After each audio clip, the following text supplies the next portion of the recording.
But we begin this afternoon with President Trump refusing to apologize over accusations of racist tweets posted on Twitter about 4 minority congresswomen, including our own Rashida Tlaib. Representative Ilhan Omar talking about the rise of white nationalism and what we can do as a nation to confront it.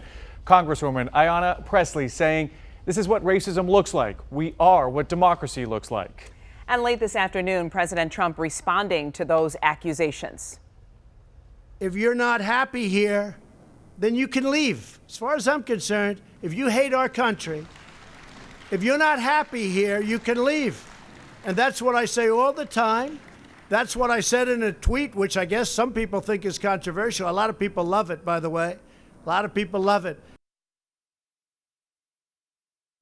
So we want to know how you feel about this. Do you think President's tweets cross the line? You can vote right now on our website, WXYZ.com/vote. Simon Shakat shows us how Tlaib and others are taking on the White House and the reaction from people in Tlaib's district. A war of words between members of Congress, including Congresswoman Rashida Tlaib and the president, hitting home in the Detroit area as voters are sharing mixed reactions to what's been going on.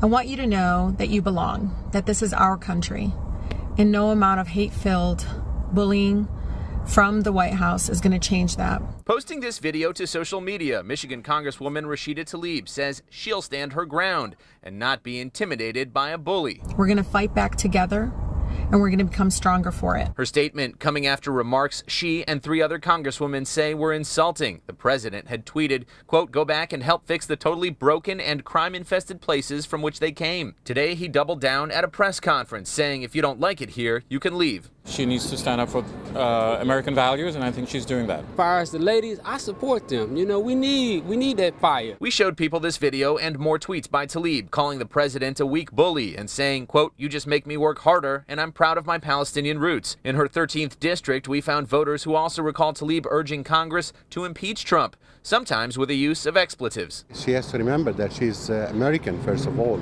You know, I think it's more solution-based probably would be better. But that's my opinion. She has to be kind, ethical and polite, in addressing, not take things personal. While Trump has said 4 outspoken women in Congress have failed to offer solutions at the border, others we talked to say it's about surviving in a political environment that's changed for the worse.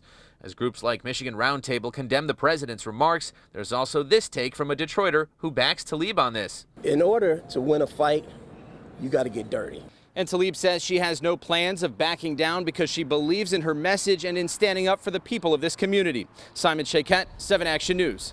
All right, Simon, thank you. And right now, all 4 of those congresswomen are preparing to hold a news conference in response to the president's comments. They'll be holding the event in Washington, D.C., and you're looking live at the podium where they're going to be speaking any moment now. And when that happens, we're going to listen in and bring it to you live.